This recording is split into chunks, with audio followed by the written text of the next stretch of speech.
आप सभी का हार्टफुलनेस मास्टर क्लास का जो तीसरा अंग है उस पर सबका आगमन है। मुझे बहुत आनंद है कि आप सब टाइम निकाल के कुछ सीखना चाह रहे हैं, सीख रहे हैं। हमारी एक प्रार्थना है जिसमें 4 लाइन्स है।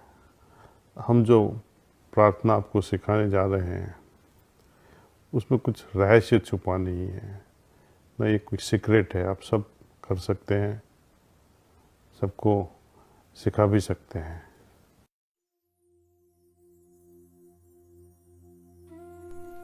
प्रार्थना। हम अक्सर मुश्किल घड़ियों में प्रार्थना करते हैं। हम मदद के लिए प्रार्थना करते हैं और हम सुख शांति के लिए प्रार्थना करते हैं। हार्टफुलनेस प्रार्थना बिल्कुल अलग ही स्तर पर काम करती है, जहां हम किसी परिवर्तन के लिए विनती नहीं करते हैं। इसके बजाय हम 3 सरल कथन प्रस्तुत करते हैं जो हमारी मानवीय स्थिति को बताते हैं। इस प्रार्थना को अर्पण करते समय हम अपनी यात्रा में वर्तमान क्षण का सम्मान करते हैं और साथ ही ये समझते हैं कि ये यात्रा जारी रहनी चाहिए। अपने स्रोत के साथ जुड़ने में हमारी मदद करने के लिए हार्टफुलनेस प्रार्थना रात को सोते समय 10 से 15 मिनट के लिए की जाती है। इसी स्रोत को नाथ कहा जाता है। उस संपर्क को पुनः स्थापित करने के लिए सुबह ध्यान करने से कुछ मिनट पहले भी इसे किया जाता है। इस प्रकार से दिन की शुरुआत और अंत करने से स्रोत के साथ पूरे दिन और रात के दौरान संपर्क स्थापित हो जाता है। आइए प्रार्थना शुरू करें। आरामदायक आसन में बैठकर हल्के से अपनी आंखें बंद कर लें। विनम्रता और प्रेम की भावना के साथ शांतिपूर्वक धीरे से इन शब्दों को अपने हृदय के अंतस्थ में प्रतिध्वनित होने दें। हे नाथ, तू ही मनुष्य जीवन का वास्तविक ध्येय है। हम अपनी इच्छाओं के गुलाम हैं जो हमारी उन्नति में बाधक हैं। तू ही एकमात्र ईश्वर एवं शक्ति है जो हमें उस लक्ष्य तक ले चल सकता है। 10 से 15 मिनट तक इन शब्दों के वास्तविक अर्थ पर ध्यान करें और उसमें डूब जाने की कोशिश करें। आप इसे कुछ एक बार दोहरा सकते हैं। हे नाथ, तू ही मनुष्य जीवन का वास्तविक ध्येय है। हम अपनी इच्छाओं के गुलाम हैं जो हमारी उन्नति में बाधक हैं। तू ही एकमात्र ईश्वर एवं शक्ति है जो हमें उस लक्ष्य तक ले चल सकता है। स्वयं को इस प्रार्थनापूर्ण भाव में खो जाने दें।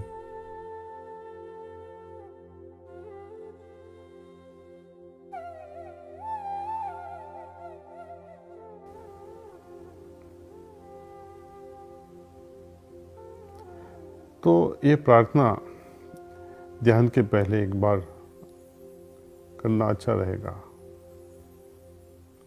और रात को सोने से पहले 1 बार, 2 बार, 3 बार ये प्रार्थना को रिपीट करना है। मंत्र जैसे नहीं, लेकिन जब ये हम प्रार्थना करते हैं तो हर लफ्ज़ पे, हर शब्द पे हमको रुकना है, उसका अर्थ समझना है, और अर्थ समझने के बाद उस पर मनन करना है। मनन करते करते ध्यानमय होके उसमें सो जाना है। यदि हम प्रार्थना इस तरह करेंगे तो एक तरह का कनेक्शन ईश्वर के साथ जुड़ जाता है। रात को गहरी नींद में भी ऐसा लगेगा कि हम किसी विशाल शक्ति के साथ जुड़े हुए हैं। ऐसी नींद के बाद हम जब सुबह उठ जाते हैं तो लगेगा कि यस, हमारा कनेक्शन अभी भी जारी है। जब रात को सोते हैं तब एक तरह की तमन्ना से सोते हैं, एक तरह की बेचैनी से सोते हैं कि कब सुबह हो और हम ध्यान में लीन हो जाएं। यदि ऐसी जिज्ञासा न हो, ऐसी बेचैनी न हो, तो एटलीस्ट आर्टिफिशियली भी ईश्वर से प्रार्थना करना है, आर्टिफिशियली भी, कि चलो भगवान हमको ऐसी हालत पैदा कर दो, में सुबह ध्यान करने के लिए बेचैनी नहीं है तो उसको पैदा करो।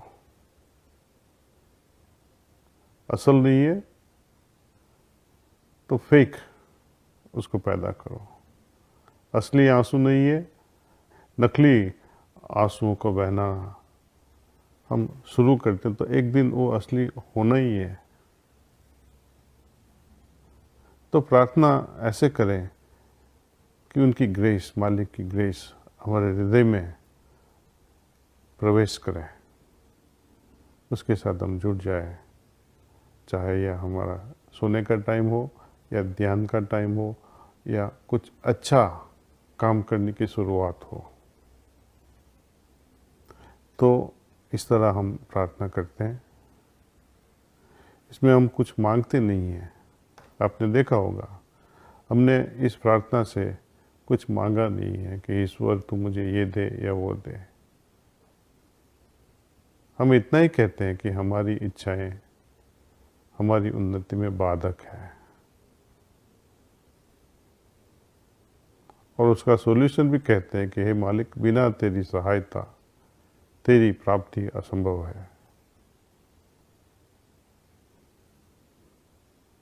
दूसरा अंग या खास उसका महात्म्य हम देखें तो हम खुद के लिए कुछ मांगते नहीं हैं। हम कहते मनुष्य जीवन का ध्येय है, मेरा ही नहीं सबका।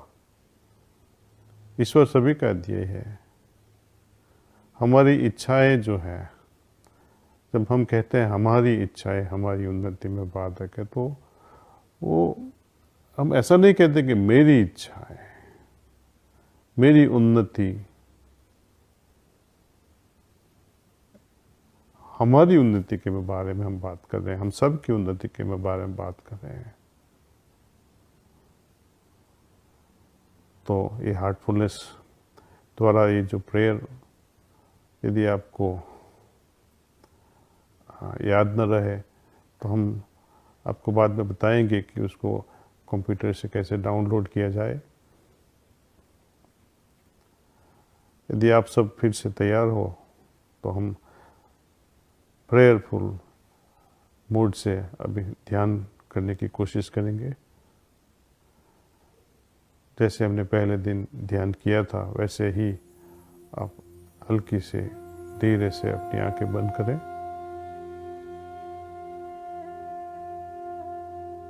सोचिए कि मेरे हृदय में वो ईश्वरीय प्रकाश मौजूद है और मुझे उनकी ओर खींच रहा है। मेरे हृदय में प्राणाहुति आ रही है।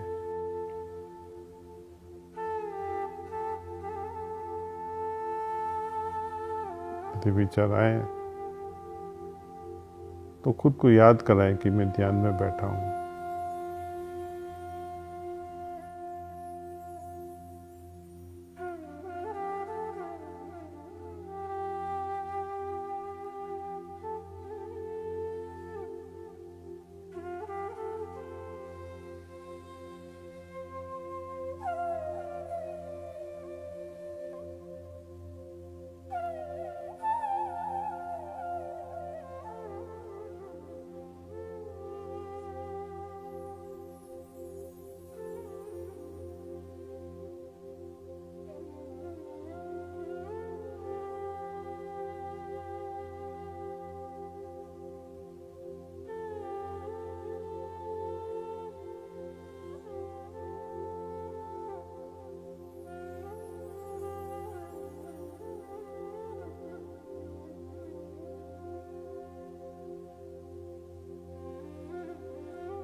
बस कीजिए, दैट्स ऑल।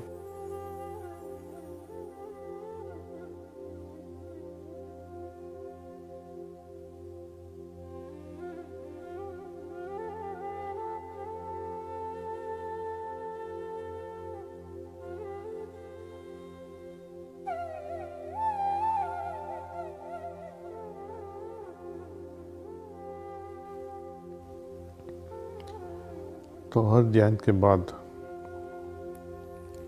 हमें देखना है कि हमारे अंदर क्या फ़र्क है, क्या फ़र्क पैदा हुआ, क्या हमारी हालत क्या बन गई अब, इसके बारे में गौर कीजिएगा। ये हालत ध्यान के पहले और ध्यान के बाद उसकी कंपेयर करनी है। हर ध्यान के बाद हमारी हालत में हल्कापन महसूस होएगा, शांतिमय महसूस करेंगे हम। ध्यान के अंदर और ध्यान के दौरान कुछ भी होता है, फॉर एग्जांपल बहुत विचार आते हैं या रेस्टलेसनेस बन जाते हैं, कोई बात नहीं, लेकिन इम्पोर्टेंट चीज़ है कि हम ध्यान के बाद हमारी हालत कैसी है। यदि वो अच्छी है तो ध्यान में कुछ भी हो इससे कोई मतलब नहीं। हमें सिर्फ उस विचारों को, वो हालत को याद किए हुए अपनी डायरी में लिख लेना है। इसे जो लोग लिखना नहीं चाहते हैं, ठीक है, आपकी मर्जी है, लेकिन आप लिखोगे 1 साल, 2 साल, 3 साल, 10 साल के बाद आपको महसूस होगा, आप देख पाएंगे कि हमारी प्रोग्रेस, हमारी प्रगति कैसे हो रही है। अंत में आपसे यह कहूँगा कि आपने जो 3 चीज़ सीखी है, 3-4 चीज़, अब जब भी जी चाहे हमारे लोकल जो प्रशिक्षक लोग हैं इनसे कांटेक्ट कर सकते हैं, नहीं तो अपना एक कंप्यूटर से या अपने मोबाइल फ़ोन से भी आप रिक्वेस्ट कर सकते हैं कि हम ध्यान करना चाहते हैं, आप हमें प्राणाहुति दो, हमें सिटिंग दो।